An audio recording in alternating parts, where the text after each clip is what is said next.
नमस्कार दोस्तों। अभी फोर्थ सेमेस्टर वाले बच्चे बहुत ही परेशान हो रहे थे। फोर्थ ईयर वाले सेमेस्टर वाइज तो खत्म हो गया है, नई शिक्षा नीति के हिसाब से भी ईयर वाइज एडमिशन हो रहे। तो फोर्थ ईयर वाले बहुत ही परेशान हो रहे थे कि यूजी में जो फोर्थ ईयर करना था उसके एडमिशन की जो गाइडलाइंस थी वो आ नहीं रही थी, वो अब जारी कर दी गई है। तो ये कॉलेज वालों के लिए मेरा ये वाला वीडियो बहुत ही हेल्पफुल रहेगा, खासकर उन विद्यार्थियों के लिए जिनका थर्ड ईयर कंप्लीट हो चुका है और वो फोर्थ ईयर करना चाहते हैं। क्या है, फोर्थ ईयर की इस गाइडलाइंस के अनुसार 15 दिन में ये पूरी आपकी प्रक्रिया कंप्लीट करा देंगे। जहां तक कि मैं आपको कहना चाहूंगा, मेरा पर्सनल ओपिनियन दूंगा, 10 अगस्त 10 अगस्त 15 अगस्त तक के आपकी वाली प्रोसेस कंप्लीट हो जाएंगी और आपकी क्लासेस भी स्टार्ट हो जाएंगी।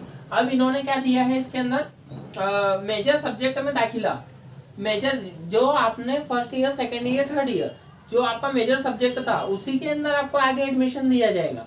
अगर आप सोचोगे कि हम एडमिशन किसी और, जैसे हमने मेजर सब्जेक्ट कोई दूसरा बनाया था और मेजर हमने ले लिया था जूलॉजी, और अब आगे हम फोर्थ ईयर में केमिस्ट्री से करना चाहते हैं रिसर्च, या केमिस्ट्री से रिसर्च में या ऑनर्स के लिए एडमिशन लेना चाहते हैं, तो वो नहीं मिलेगा।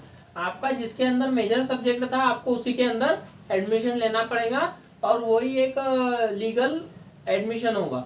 जिन्होंने अभी एमएससी में एडमिशन लिया है उनके समय में भी ये प्रॉब्लम आई थी कि जो मेजर में सब्जेक्ट थे उनको उसी के अंदर एमएससी करना चाहिए थी और वो वैलिड थी और गाइडलाइंस के अनुसार थी। तो इसके लिए आपको थोड़ा ध्यान रखें, आपका जो मेजर सब्जेक्ट है आप उसी के अंदर एडमिशन ले। हाँ, दूसरी चीज कि अगर आपके कॉलेज में मेजर सब्जेक्ट नहीं आ रहा है फोर्थ ईयर में, जो आपका मेजर है वो आपके कॉलेज में नहीं है, तो फिर आप उसके अंदर आप दूसरे कॉलेज में अपने जिले के आसपास का जो कॉलेज है वहां अप्लाई कर पाओगे। और अगर जिले के आसपास में कॉलेज नहीं है तो आप फिर दूसरे जिले में अप्लाई कर पाओगे, सीट खाली होंगी तो आपको एडमिशन मिलेगा। फिर उसके बाद में दूसरा पॉइंट उसमें देखने लायक ये बताया गया है कि जिस कॉलेज में पढ़ रहे हैं वहीं दाखिला मिलेगा। जैसा कि मैंने आपको बताया, क्या क्या बताया मैंने आपको कि आपका अगर मेजर सब्जेक्ट आपके कॉलेज में नहीं है फोर्थ ईयर में तो अब आप दूसरे कॉलेज में जा सकते हो। ऐसा नहीं करोगे आप कि अभी आपने थर्ड ईयर यहाँ से कर लिया, फोर्थ ईयर कहीं दूसरे से कर लिया, ऐसा नहीं कर पाओगे आप। आपको अपने ही कॉलेज में पढ़ना पड़ेगा, जहां तक आपने थर्ड ईयर कंप्लीट किया है फोर्थ भी आपको उसी में करना पड़ेगा। बाय चांस कभी अगर ऐसा होता है कि आप मेजर सब्जेक्ट जो आपका है उसमें अगर आपके कॉलेज में एमएससी नहीं है या फिर फोर्थ सेमेस्टर का कोई कोर्स ओपन नहीं हो रहा है, तो फिर आप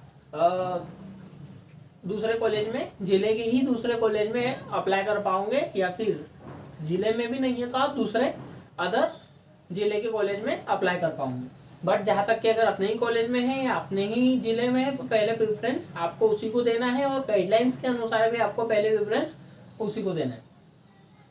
परीक्षा परिणाम नहीं हो तो प्रोविजनल, इसका मतलब ये है कि कहीं थर्ड ईयर में अभी परीक्षा परिणाम नहीं आए हैं बहुत सारे बच्चों के, तो उनको एडमिशन लेना है, प्रोसेस में बिल्कुल बने रहना है और प्रोविजनल एडमिशन करवा के रखना है। प्रोविजनल एडमिशन लेने के बाद में अगर आपके क्वालिफिकेशन कंप्लीट रहेगा, आपका पास होना कंपलसरी नहीं है, उसके लिए कुछ क्राइटेरिया भी एडमिशन के लिए अभी नीचे में बताऊंगा।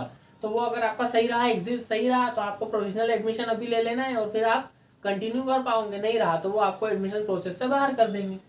ऑनर्स के लिए आपको यूजी थर्ड ईयर में 120 क्रेडिट, 120 का क्रेडिट होना बहुत जरूरी है। अगर आपका यूजी थर्ड ईयर है, यूजी के थर्ड ईयर है और आपका रिजल्ट में 120 क्रेडिट आ रहा है, यानी 120 क्रेडिट आ रहा है, तो आप ऑनर्स के लिए अप्लाई कर सकते हो और एडमिशन ले सकते हो। अगर इससे कम है तो फिर आप ऑनर्स के लिए नहीं ले सकते, फिर आपको वही एमएससी या कोई दूसरा चूज करना पड़ेगा। ऑनर्स विद रिसर्च, अभी रिसर्च का एक सब्जेक्ट देंगे, वो एक ही सब्जेक्ट में अभी, जैसे न्यू शिक्षा नीति के अनुसार जो अभी आई है गाइडलाइन, उसमें एक ही सब्जेक्ट में रिसर्च दे रहे हैं वो, खास करके मेजर जिसमें आप कर रहे हो या फिर उन्होंने जिसमें रिसर्च निकाला है, आपको रिसर्च के लिए कुछ अलग से चीजें देंगे सब्जेक्ट के थ्रू, तो आपको उस पर रिसर्च करना पड़ेगी। तो इसके लिए आपका जरूरी होना चाहिए 7.5 CGPA से अधिक अंक होना आपके लिए जरूरी है। तो ये क्राइटेरिया आपको ध्यान रखना है, तभी आप ऑनर्स विद रिसर्च के अंदर एडमिशन ले पाओगे। अगर आपके पास में ये है तो आप जरूर ऑनर्स विद रिसर्च में एडमिशन लीजिए। छात्र की पसंद का विकल्प नहीं मिलेगा। इधर में ये लिखना पड़ेगा मुझे कि छात्र की पसंद का विकल्प नहीं होगा, विकल्प पसंद के विकल्प में कॉलेज नहीं होगा। आपको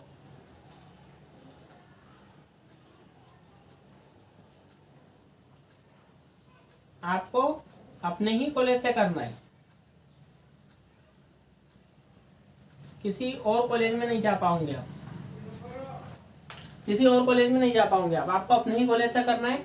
और आप अपने 4th ईयर में हो या 3rd ईयर में हो या MSc कर रहे हो, किसी भी चीज़ के लिए आप अगर DAVV के स्टूडेंट हो या आप जुगनू से कर रहे हो या किसी भी यूनिवर्सिटी से आप कर रहे हो, तो आप मेरे चैनल को सब्सक्राइब कीजिए। आगे की गाइडलाइंस मैं आपको यूट्यूब के माध्यम से डाल के सही टाइम पे सही सजेशन दूंगा। आप लोगों को बेस्ट ऑफ लक कि आप आपका आगे का फ्यूचर अच्छे से डिसाइड करें और आप सभी चीज़ों को समय पे ध्यान रख के करें, क्योंकि ये सब न्यू शिक्षा नीति के नए नए नियम है, तो इसमें कंफ्यूजन ना हो, इसलिए आप हमारे चैनल से जुड़े रहे।